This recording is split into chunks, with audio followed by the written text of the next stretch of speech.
Free audio post-production by alphonic.com. Today, Craig Alcock joins me. He has played for a whole host of teams such as Sheffield United, Yeovil Town, played in the Championship, even played against Arsenal, which is quite something to add into your memory book. So, Craig, I welcome you to the show. Thank you very much for having me, Jamie. No problem. So let's start off with your early days then. I mentioned that your first proper club was Yeovil Town. But before you got the contract at Yeovil, how did football get into you? To be fair, I was late getting into it because I was very well grounded with family and stuff, and my mum made me go to school. So I did all my sixth form and stuff like that and played really more cricket and rugby because my dad was a rugby player growing up.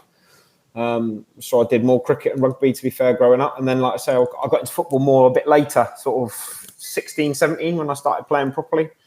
And then joined the local Sunday League side called Westlands in Yeovil. And it was playing then in the same league as the then Yeovil assistant. His son played in the same league and just so happened to be playing against our team one Sunday. And he just invited me along to come for some trials. And that was literally it. So obviously then you moved to Yeovil Town. Really quite young in your career, but late as to what usual players might do. Obviously you were Cornwall born as well. So you joined the youth in 2004. And talk to us about the whole time when you got the contract at Yeovil. It was a nice surprise, really, a bit of a shock because they took, I think, from my youth team at the time, because I was only in the youth team for like a short period, and I think they only took three of us, including myself, on for the following year as first year professionals, because we didn't really have that day of like schoolboys or YTs or scholars now is what they called it. So we were fortunate that the three of us basically got took on as first year pros and had all the joys of the jobs and everything else that you had to do. And to be fair, for me personally, it was a great grounding and made me very sort of appreciative of where I sort of got to and what the experiences that I've had, obviously, throughout my career, and now hopefully what I can pass on to the younger generation that coaching. You mentioned jobs there, and I know this would be something quite predominant when you were playing back in 2004, 5, 6. Obviously, Tony Kroos a few years ago, there's a photo of him cleaning his boots after a game. And I think from a lot of the younger lads and girls in football, they were quite critical and quite confused as to why a footballer's cleaning his own boots. Well, you mentioned jobs there. What sort of jobs were you doing being the youngest one in the team? Yeah, well, cleaning boots was for one. I probably earned more money cleaning boots than I did actually through wages. So because I did quite a few players' boots, which was good. And to be fair, I used that as a good, as well as they were jobs, but they were also a good social opportunity to mix with first team players.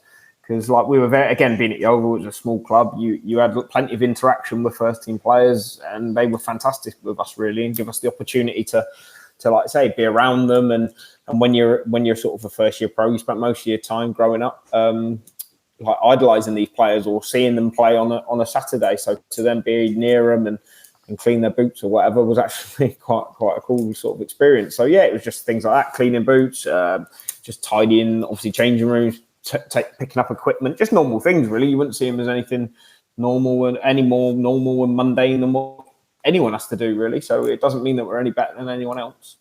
5 appearances at Luton Town. I'm not even going to try and say if they're north, south, east or west, but how do you rate your time there? Yeah, no, well, like I say, so I went to, like you say, Western-super-Mare was my first one in the sort of men's first team, and they were in the Conference South, I think, at that point. And then, yeah, I went to Taunton, which was the one below that. And then after that, I went to Tiverton, which again was just around about the same sort of level. But again, for me personally, they were all really good experiences, like I say, just to learn properly what men's football was, get a taste of the game and stuff like that. But for me, probably at that time, it was a bit of an eye-opener because, like I said, I wasn't used to that type of football. I was never the biggest, so I was probably quite a bit of a late developer in that respect. So I think they used it really as a way of just sort of, I suppose, hardening me and toughening me up a little bit, probably to get used to the sort of rigmarole and the pressures and demands of real men's football. And then after this season, you then came back, and I mean, at Luton Town, your first team debut was away at Gillingham, so that would have been quite some ground to go and put a shift in. And well, I mean, the following season, though, you just mentioned Lee Peltier there, obviously came from Liverpool. The following season, 2008, 2009, you became a regular starter. So even more games that season that you had due to injuries and suspensions over Lee Peltier. So you mentioned that you were probably idolising these kind of players to now get games over him because of injuries and suspensions. You must have been on top of the world. Yeah, I think obviously that's part of your, obviously, if that's your avenue in because of someone's misfortune initially, but then you've still got to do well enough so when they come back that you can keep the place. So I was quite fortunate in that even when Peltz had got back fit, he ended up playing in a different position. So it still meant I got to stay in the same team alongside him. So that was obviously a sort of a good just reward maybe for showing the progress sort of I'd made in a short pace of time. And I think then the most pleasing thing of that was then end up being made captain of the club that I sort of come through, which was a real good privilege at such a young age of like 20. So yeah, I think it was all good learning experiences. And like I say, I was fortunate that all the players around me at that point were really supportive. Do you think, now this could be a yes or no answer now, from what I kind of understand is players like James Milner, players like Luke Ayling, these kind of players that would essentially in terms of die for the badge, where they'd put everything on the line to fight for their club and possibly country as well if some of them got the call up. Do you feel like people are now missing that in football where we're not getting as many of these strong characters coming through in our ranks? Yeah, I think there's always a place for a player like that because I think you need football and a team is all about a great mix of people. I think if you only go back and look at the most successful teams across the years gone by, like even the great Barcelona team of Pep, you had like Puyol in there that you would argue is that of that ilk. You've got like John Terry that was of that ilk. You've got Man U and they had Vidic, Bruce, Pallister. So I think, I definitely think every successful team has definitely got that sort of steel and that type of person about them. And you could argue, is it lost or is it just being sort of maybe utilised in a slightly different way? Because I would argue even Man City to the point, like I say, still had company probably now of, you look at maybe your Rodris and stuff like that I would say still do that type of stuff, but maybe in a just slightly different way that's evolved with the times. In that season in League One, you played 30 games, got one goal, being a crucial goal, in fact, over a 2-3 win away at Swindon. Do you remember that goal? I do indeed. Yeah, it was from a corner, from a header from a corner, I think. I didn't get many. I think I only had 4, so I do well to remember all 4, so that was all right. But yeah, no, I did remember it. I think it was around around Christmas time as well, so I think it was extra special around that because I think that got us in around sort of mid-table, even close to the playoffs, I think, at that point. So yeah, it was quite good. Well, I mean, you sort of made history though, didn't you? Because in February 2008, you went in goal after an injury to Steve Maidenhall, I think is the name. But Steve Maidenhall, yeah. Maidenhall, there we go. Yeah. Against Walsall, and you came on at 0-0, but unfortunately lost the game 2-0. Where was the backup goalkeeper in the situation? Yeah, well, Russell Slade didn't have a keeper on the bench, to be fair. We never really used to. I think it was only towards the back end of the first half he got injured. And because I used to play cricket and was a wicket keeper, and to be fair, even in training, I'd go and goal every now and again and what have you, that he sort of trusted me with it. So it was in a way, it was a big honour to sort of be told to, we'll trust you to go in. And I felt I did all right, in fairness, like some good goal kicks and stuff like that. And obviously the result was the result, but yeah, if anything, it was a really good experience and probably helped me more than I probably realised at the time. In the May of that year, you got a 2-year contract and you were made captain for the remainder of the season. So you mentioned about Lee Peltier before and these guys that you look up to. Now people are looking up to you as a captain in times where maybe you lose, maybe you draw, maybe the squad's not doing that well. They look to you at this really young age to try and turn things around. I mean, I suppose now you're young, you've got a young age, but you've got a hell load of experience. Yeah, I think all you can do to yourself in that situation is probably be authentic to yourself. Everyone can lead in different ways. And for me personally, I had a great upbringing in being underneath Terry Skiverton, who was obviously a Yeovil legend, arguably the Yeovil's greatest ever player. And I was their captain, and he led in a very probably distinctive way. And then I was sort of trying to carry that baton on from him a little bit. And if I did anywhere near half as good a job as him, I was doing all right. But yeah, I think I was probably not one, especially at that time. I wasn't really one to shout and scream or anything like that. I tried to do it more just through like hard work and just show through performances on the pitch, really. And I was probably helped by the fact we had quite a young side at the time as well. We had a few experience splattered into there, but I think on the whole we had a relatively sort of young side with some really, really good loan players that come in from like Tottenham and stuff, and in Stephen Corker, John Obika, Andros Townsend and all that, Ryan Mason to name but a few, that sort of probably helped me in that respect, because then I wasn't too much older than them, which sort of helped.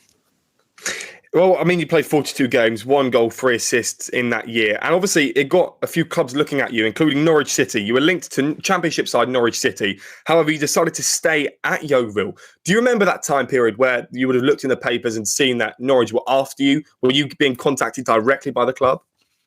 I actually didn't know anything about it, to be honest. And still to this day, I didn't really know much about it until I've been told previous by people that were at them clubs at the time, said, I tried to sign you several times, which was all stuff I had no idea about, if I'm honest.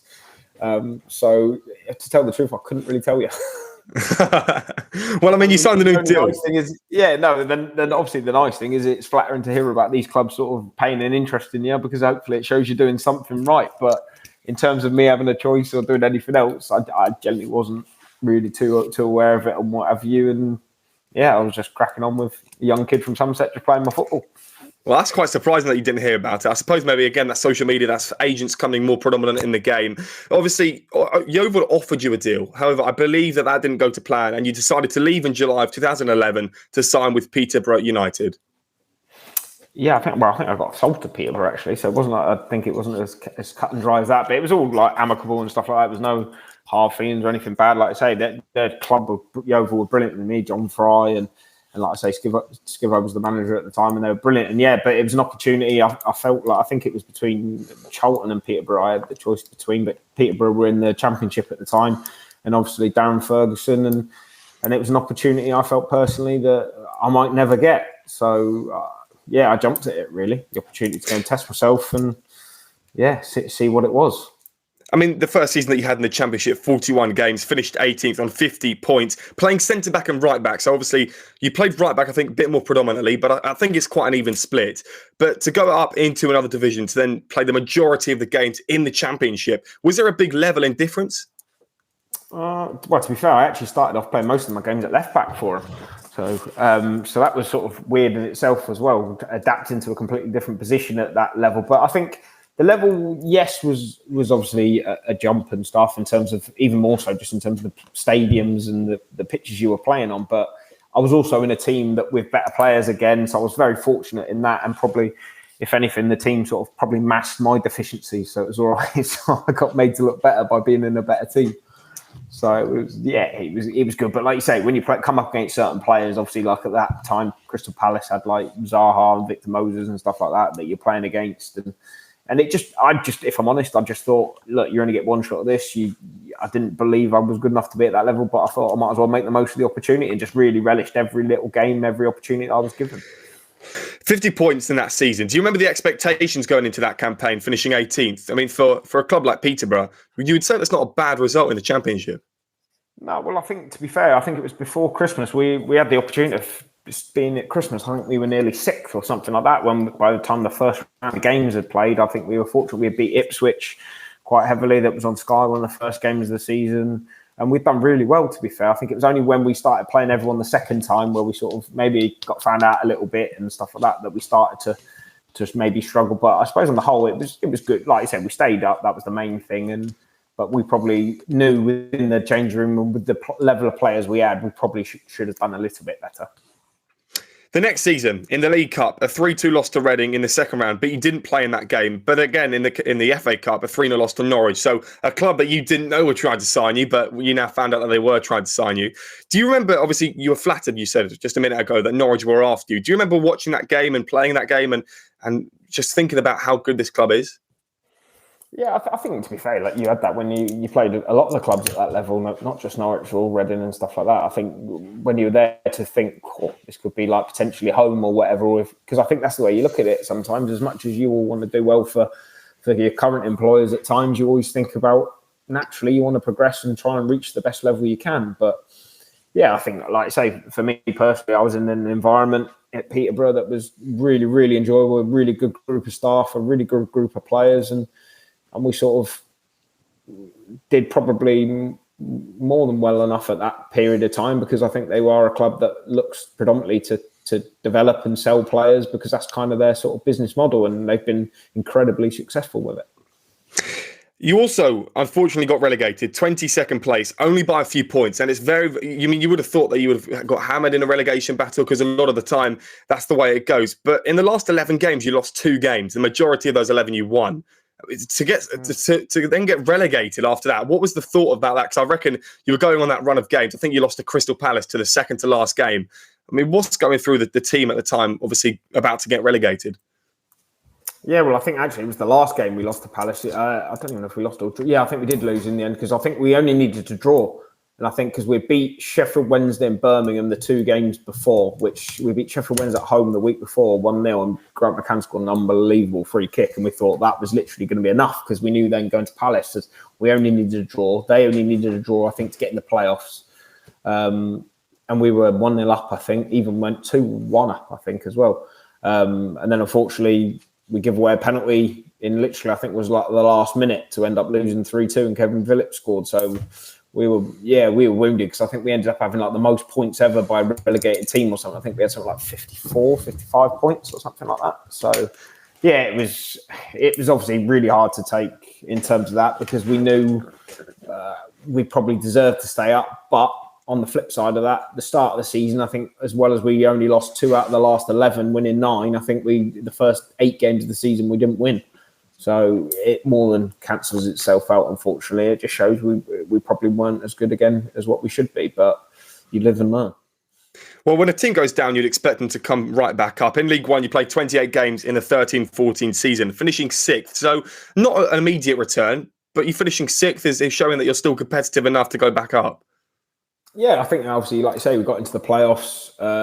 We lost quite a few players that year, to be fair, that obviously naturally that went on and stayed in the Championship. And then you obviously, because again, nature of the club, they would sell players to then bring in others and develop. So it was always going to be a transition period. So in a way, we actually probably did quite well to still be competitive, like you say, and still have a chance of getting back up. And unfortunately, it just wasn't quite to be with the playoff loss to Leyton Orient. Do you remember going to Leyton Orient? Obviously, they get played in the Championship, in the League One, sorry. They get played home and away, right? It's over 2 legs.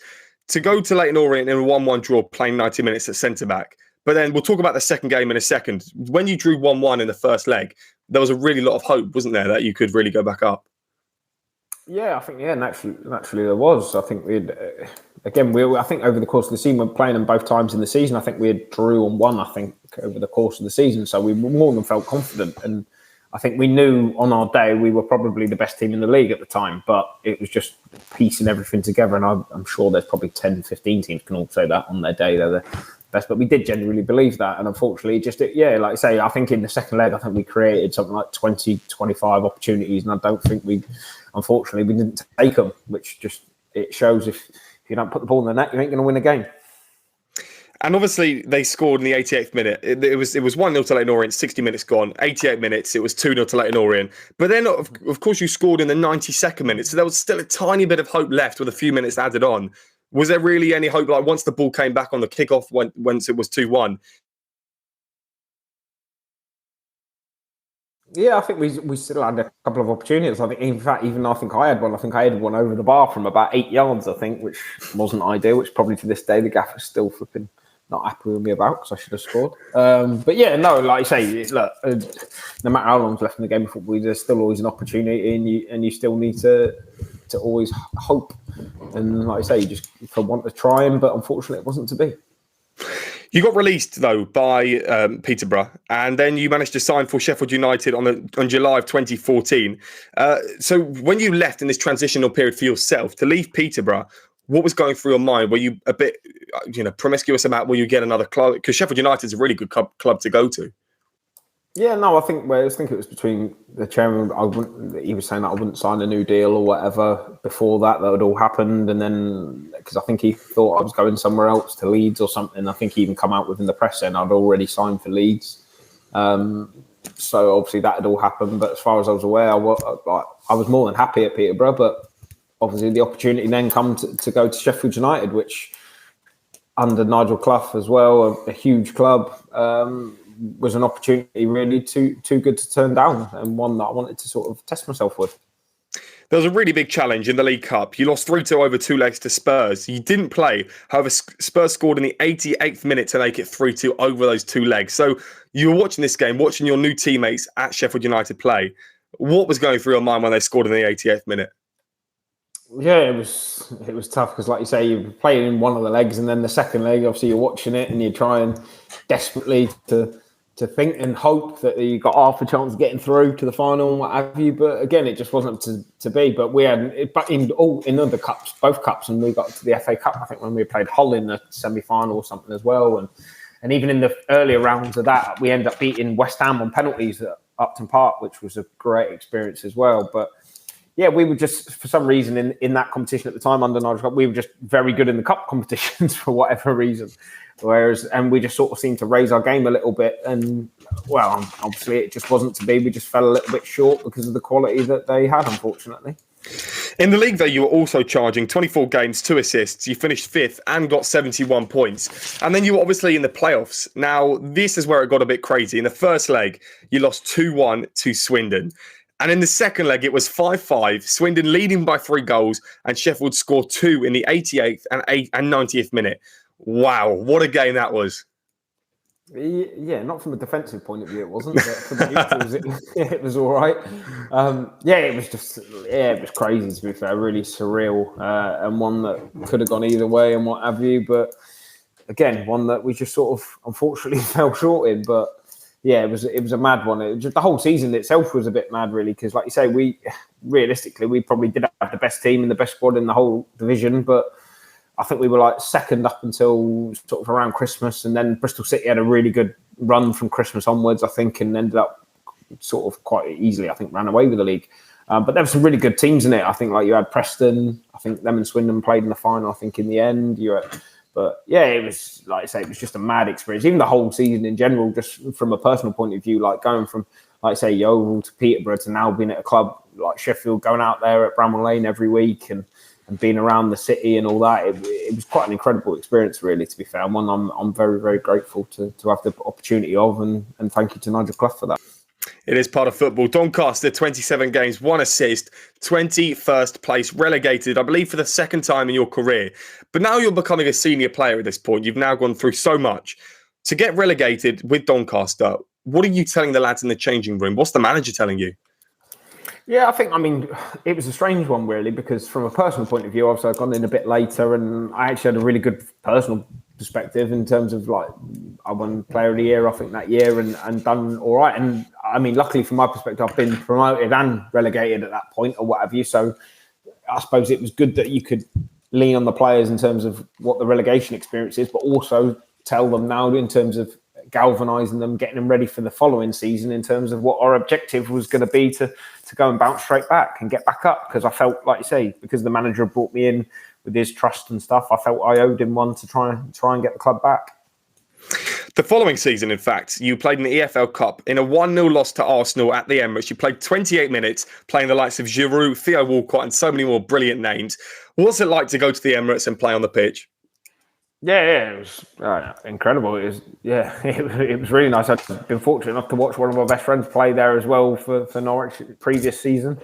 So yeah, going there to experience it was quite incredible, and I've been very, very fortunate to play at a few stadiums, like you say. So it was nice because it was very new at that period at time. I think it's quite relatively new, but like you say, just to be on the pitch with certain players that probably I couldn't even lace their boots, if I'm honest. But it was a great experience, and one that I'll never forget.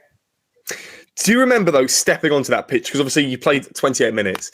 And I went there yesterday, actually, at the Emirates, and it's a very nice ground, isn't it? It's quite airy, quite big, quite spacious. Mm-hmm. It wasn't a sold-out Emirates, I have to admit. However, to play at the Emirates, a club in the Premier League, won the Premier League, playing in the Champions League, did that make it even more special when you went onto the pitch? Again, you just take it all in. Yeah, I think ultimately, though, you've got a job to do, first and foremost. It was, like you say, try and save face and make sure we perform all right was most important. But yeah, obviously, from a nostalgic point of view, it's nice to have them memories and the thoughts of that. And like you say, it's an iconic sort of football club in this country. And to say you've played on the pitch, obviously, is, again, not as long as I would have liked, but to even have the opportunities, probably a lot more than what some people will get. So I'm always, like I say, very grateful for any opportunity and an experience that I was fortunate to have. The foundations were set, but obviously your contract expired. You were then a free agent at the club. You're no longer at a club. And you moved to Luton Town in the 18-19 season. That didn't probably go to plan as what you would have liked. Obviously, you ended up leaving in January. You were released. to play 8 games within those months, to go to Cheltenham Town, you were probably expecting to get a bit more game time and definitely not to be released so early on. Yeah, I think in football, again, it's obviously loads of things that happen behind the scenes and stories behind why stuff happens and all that. So, of course, from a personal point of view, like I say, leaving Donny was a choice as well with regards to sort of family and with my wife. And she's from obviously down south. So it was a bit of that. And then there was the opportunity to try and go to Luton. But unfortunately, their 2 right backs, James Justin and Jack Stacey, didn't leave Luton that summer. They were due, I think Jack Stacey was due to go, but failed a medical somewhere. I think it was at Forest or somewhere like, or maybe West Brom, and ended up not going, in which case Nathan Jones at the time told me, obviously he couldn't sign me then. So no hard feelings, completely understood. Ended up then signing for Cheltenham, who weirdly I could have signed for straight away when I left Doncaster, but unfortunately I tried to pursue the opportunity at Luton first, and because of like location with family, ended up then signing for Cheltenham. But unfortunately I probably missed the boat, because then I was one of the last ones in the door, but obviously one of the first ones out when, unfortunately at the time, Nigel Atangana got injured and had a season-ending injury, which meant that they needed the money to bring in a replacement for him, who was a centre midfielder. And unfortunately, like I say, that would have been, I was the last one in, so I was going to be the first one out, and then fortunately ended up going back to Yeovil. In February of 2019, you re-signed for the club until the end of the season. In the 18-19 campaign, so still the exact same season, 4 games, relegated into 24th place. What was the aim to go back to Yeovil? Do they need a bit more experience in the club? Do they need a permanent player to come back and do them a job?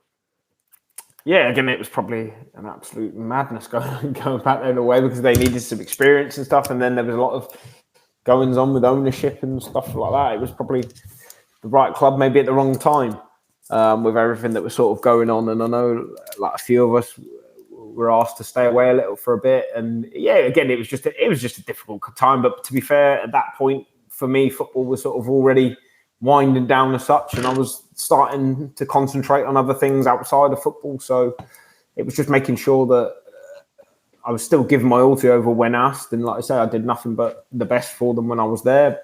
But unfortunately, it's like anything, football's unfortunately one of them things where it's all about opinions, and it can be very subjective. So if people's beliefs and things don't align, then you're not always going to be flavour of the month or whatever you. So it's just part of football. And like I say, no hard feelings. A lot of it's just professional pride and stuff, and it goes the way it does. I'm sure there's players that have had far, far worse experiences than me. So yeah, so it's just part of football, unfortunately, a part of life. You mentioned about COVID. That was a very strange year for everyone, I'm sure, and obviously for players as well. You just mentioned that you lived in the stadium. Was that metaphorical, or did you actually live in the stadium? No, yeah, we actually had to live in the stadium because of like the bubble and all that sort of thing. So we had to sort of live there during the week, and then we would go home. Everywhere would get cleaned and stuff like that, and we would come back on the Monday, and everything would get tested again, and you'd be safe to go back into sort of your bubble. Yeah, definitely, without a doubt. And the last team that you played for was Harlow Town. That's a bit of a weird jump to go down all these divisions right to Harlow Town. Without disrespecting Harlow, I've watched them a few times. They're not a bad team in their respective division. You retired in 2020 after your stint at Harlow. Why Harlow Town, if I may ask? Well, my agent at the time, he owns Harlow, to be fair. So it was more a case of him helping. To be fair, he was brilliant with me. I had a really good relationship with my agent, his company, all through, and still do to this day, in terms of he sort of, like I say, owns Harlow, and it was just something that he said, keep your fitness up, play part-time for us. And then it was a case of like working for him and doing a little bit of coaching as well. And that was how I sort of followed on for my coaching more, that I started at Yeovil to then get into Harlow. So I was sort of working part-time for Tottenham as a coach in their global football development department, and then working for Harlow as well and playing for them to sort of add up. So yeah, so that was what it was, the main reason. Obviously the travelling was quite difficult in terms of distance, but again, the environment that I was in, even doing that, was brilliant actually, and I got to learn so much about the other side of football, even though a non-league club, but just the day-to-day running of a football club and all the sort of intricacies of it, and the things you have to do, and all the actual hard work and the unbelievable work people do behind the scenes, and especially those that are 9 times out of 10 volunteers at that level. So it was a very humbling experience, if I'm honest, and I think one that's hopefully has stood me in good stead now for the rest of my life going forward. In 2022, you decided to retire. Now you're a coach. I believe you're at Luton Town. You mentioned Tottenham there as well. So what are you currently doing and what are you looking to do in the near future in terms of management, being a coach full-time? Yeah, well, I'm fortunate, like you say, to be given the opportunity to work at Luton as a now under 18 or PDP assistant. So with Luton's under 18s and 23s, which is brilliant, really, to be fair. It's a job that I feel really, really fortunate to have and to be part of. Again, I think a lot of this probably sounds clear in how a message is coming through this whole podcast is the fact that it's all about the environment for me and the people you're with. Because again, like now I'm working with people that are incredible to work with, so humble, hardworking, driven, and all want what's best, not only for themselves, but each other. So that's a really good experience. Like I say, some really good kids, some good lads that are obviously playing now, starting their journey. And hopefully I can sort of help them with regards to guidance and through my experiences, both good and bad. To help them on theirs. And yeah, like I say, so I'm doing that, obviously full-time coaching there at Luton, and weirdly in fits and starts playing at the same level or a little bit a higher level the same level, as Harlow, now playing for Tame every now and again, Tame United, but that's all very intermittently depending if it fits around coaching for obviously Luton, because that takes priority. So now we've spoken about your whole career, spanning across the various clubs, various competitions, playing against the likes of Arsenal, being on the bench against Tottenham and all sorts like that. Of course, West Ham was mentioned as well. We always have to end it here on the podcast with the same thing every single time, which is to build you a FIFA card. Now, do you play FIFA or EAFC as it's now known? Used to, not anymore, unfortunately, because now having kids and stuff like that, I don't. So hopefully people can wake up now, because they've probably been asleep for the last 48 minutes of this talk, but never mind. Well, now let's start with your pace then. Of course, you're going to have a right-back card. So what would your pace be on EAFC? Well, pre-injury, it would have been all right. I think when I was a kid, I managed to do 100 metres, and 11.2 was my fastest at the time. So I don't know. I'd say probably, I don't know, maybe a good 85 maybe. We'll be generous with yourself. Let's be as generous as possible. What does it go up to? About 99 now, is it? Or something? 99, yeah, 99. Oh, yeah. Shooting up next. As a right back, probably not the most important thing, but with your 4 goals, it might be. Yeah, I don't know. I can't kid myself there, I don't think. I think it's very lackluster. So I don't know. I don't know. What would you? I don't know. What would be the average at best, probably? Average at best for shooting for a right back, for like 50, 60. Oh, go on then. Be generous. 65. 65, there we go. Passing, I mean, for a right back these days, I think it's really, really crucial. But I think for a right back, when you were playing, right backs weren't used as much in assists and things like that. No, well, I think that was the only thing I probably was all right at, in fairness, to be fair, because I thought the less time I've got the ball, the better we were.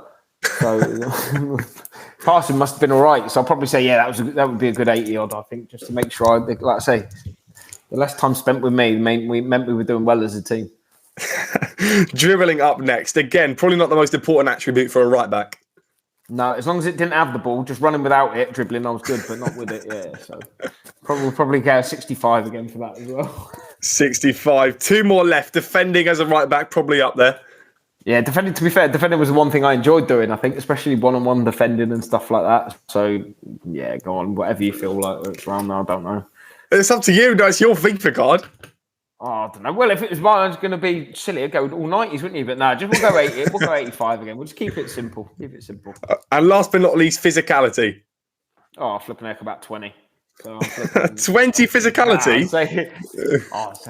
I don't know. I was more aggressive than physical, really, to be fair. I wasn't the biggest, but I don't know. You probably go, 65 again. We'll keep it really consistent. Either 85 or 65, I think I've been. Well, I'm sure that card will be either 85 or 65. Craig, what an absolute pleasure it's been talking about your whole career at Peterborough, Sheffield, Doncaster, so many more. And of course, we built you a probably quite famous FIFA card as well. So, Craig, it's been an absolute pleasure. Thank you very much for joining me. No, Jamie, I'm sorry to bore you and waste 50 minutes of your life. So I'm sorry. No. No, it's been nice to meet you, and thank you for having me on. Pleasure. No problem. Cheers, Craig. Free audio post-production by alphonic.com.